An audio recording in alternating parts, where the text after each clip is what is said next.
안녕하세요. 구름이입니다. 구독과 좋아요 부탁드립니다. FC 바이에른 뮌헨은 빈센트 콤파니 감독의 지휘하에 처음으로 경기에서 패배했습니다. 챔피언스 리그 2차전 원정 경기에서 에스턴 빌라에게 1대0으로 패배를 당했습니다. 좋은 기회가 거의 없는 균형 잡힌 경기에서 빌라는 전반 22분 파우 토레스를 통해 리드를 잡았지만 VAR 이후 오프사이드로 인해 득점이 허용되지 않았습니다. 종료 약 10분 전 수비진의 롱패스를 받은 후 존 듀란이 마누엘 노이어가 비운 골문에 먼 거리에서 결승골을 터뜨렸습니다. 바이에른은 챔피언스 리그 조별 41경기 37승 3무의 무패 기록도 깨졌습니다. 소파스코어에 따르면 김민재는 터치 84회에 패스 96%로 76회 중 73회 성공, 클리어링 3회, 가로채기 1회, 드리블 패스 2회, 공중 경합 6회 성공 100%, 공은 3회 상실로 86분간 활약했습니다. 언론 평가에서 김민재는 평균 3점으로 팀의 패배에도 준수한 평가를 받았고 우파메카노와 해리케인의 경우는 최하점을 받은 곳이 많았습니다. 수비 파트너인 김민재와 함께 공을 소유하고 있을 때 상대 진영 깊숙한 곳에 서서 바이에른 공격의 포문을 여는 첫 번째 선수입니다. 압박을 받지 않는다면 그 역할도 나쁘지 않습니다. 왓킨스를 최후방에서 상대하며 가장 위급했던 상황에 클리어를 했습니다. 21분엔 옐로카드를 받았지만 이 행동을 제외하면 그는 항상 결투를 지배하고 있었습니다. 우파메카노보다 견고해 보이지만 왓킨스를 상대하는 빈도가 적습니다. 75분 위험한 역습을 막아냈습니다. 패스가 약간 부정확했지만 핵심적인 플레이는 완벽했습니다.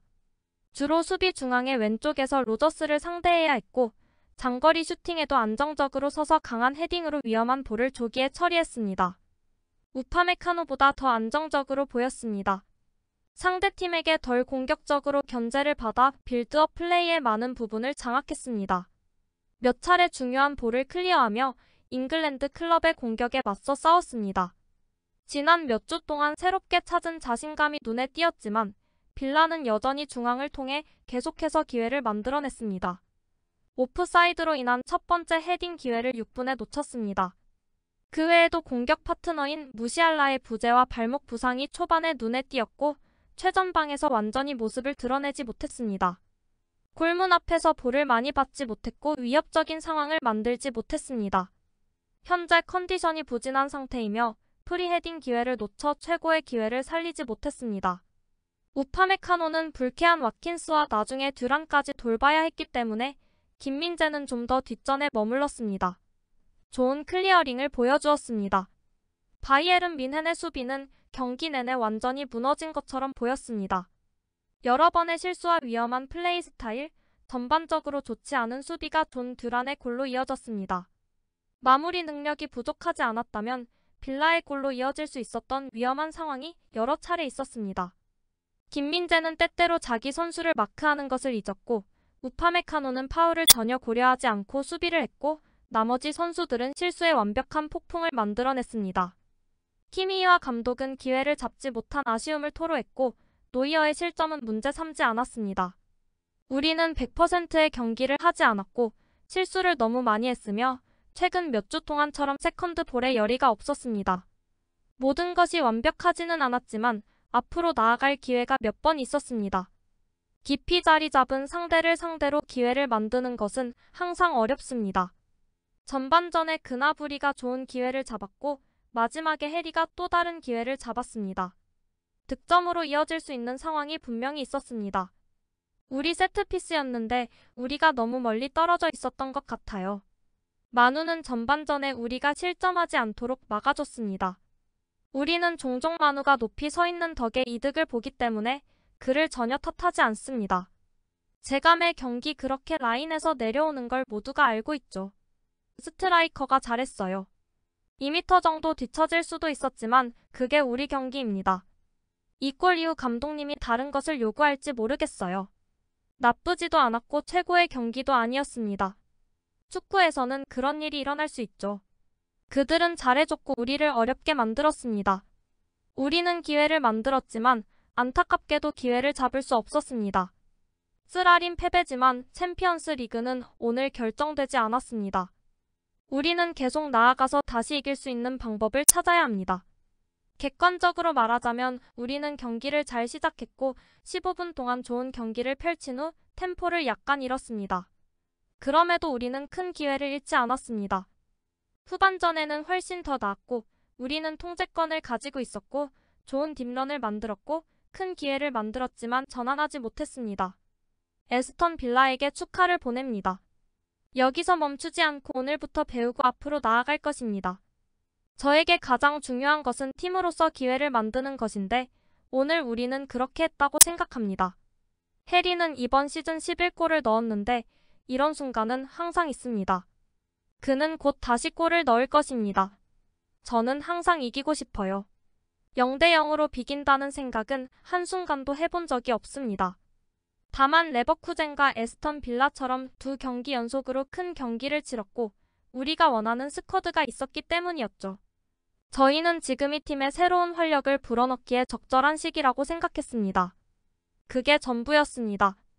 승패에 있어서는 오랜 세월의 맥락이 필요하지 않습니다. 모든 경기에는 고유한 스토리가 있습니다. 우리는 큰 기회를 잡았지만 잡지 못했습니다. 우리는 한순간을 내줬고 그 순간 빌라가 골을 넣었습니다. 저는 우리가 더 자주 골을 넣을 팀이라고 확신합니다. 경기 후 팬들은 키미 대신 파리냐를 원하고 있고 다음 바르셀로나 경기를 위해 케인과 우파, 김민재 중 한 명의 센터백은 휴식하길 바랍니다. 콤파니가 이 경기에서 우파와 김민재가 좋은 수비수라는 것을 깨닫기를 바랍니다. 하지만 그들이 우리 수비의 최후 보루가 되기를 기대할 수는 없습니다. 노이어가 골을 먹혔을 때 문제가 있지는 않았지만 노이어를 향해 달려드는 존 듀란을 방어해야 했던 사람은 우파메카노였습니다. 그리고 그를 지원할 사람은 아무도 없었습니다. 이미 경고를 받았기 때문에 파울도 할 수 없었습니다. 이런 경기에서 파리냐가 처음부터 경기에 있었다면 우파와 김민재가 공경에 처하지 않을 것입니다. 빌라의 유일한 골이 노이어의 실수로 나왔다는 사실은 김민재와 우파가 얼마나 훌륭한지 보여줍니다. 두 선수 모두 불안한 순간이 있었지만 지원이 거의 없거나 전혀 없다는 문제 때문입니다. 전반적으로 잘했습니다. 문제는 미드필드에 있다고 생각합니다. 파블로와 키미이는 오늘날 공격형 미드필더와 거의 같았습니다. 수비에 관해서는 그저 유령일 뿐이었습니다. 어느 순간 올리세가 수비로 돌아왔고 키미이와 파블로는 필드로 조깅하며 돌아왔습니다. 저는 파블로가 수비적으로 약간 더 유능한 키미이로 성장하고 있다고 생각합니다. 우리는 미드필드의 이 문제 때문에 파리냐를 특별히 영입했고 지금은 그가 필요하다는 것을 실시간으로 보고도 그를 내보이지 않고 있습니다. 김민재 선수는 빠른 9번 선수와 하이 프레스에 적합한 CB가 아닐 수도 있습니다. 공격진은 박스 안에 수비수가 많기 때문에 하이 프레스에 대한 연습을 더 해야 합니다. 선수들이 개선할 여지는 분명 있습니다. 하이라인을 위해 빠르고 강한 CB를 원하지 않나요? CB가 문제가 아니라 미드필더가 문제입니다. 파블로와 키미이가 버터처럼 잘려나가면서 수비에는 신경을 쓰지 못했습니다. 심지어 올리세는 파블로와 키미이가 업필드에 있을 때 수비수로 돌아갔습니다. 이 경기는 파리냐를 선발로 내보낼 완벽한 경기였고 경기가 진행된 방식이 그걸 보여줬기 때문입니다. 우리에게는 미드필드가 없었습니다. 그저 전방에서 압박을 가했을 뿐이었고 김민재와 우파는 1대1, 1대2, 2대1을 했습니다. 김민재와 우파는 노이어가 엄청나게 실수한 것을 감안하면 훌륭한 경기를 펼쳤습니다. 파리냐는 빌라의 공격 전술을 막는데 큰 도움이 되었을 것입니다. 게다가 파리냐는 어차피 더 많이 뛰기 시작해야 합니다. 이런 경기가 우리가 그를 영입한 이유입니다. 그가 그저 벤치 선수일 뿐이라면 그를 영입하기 위해 그 돈을 쓰지 말았어야 합니다. 구독과 좋아요는 제작하는 데 큰 힘이 됩니다. 감사합니다. 다음에 또 보아요.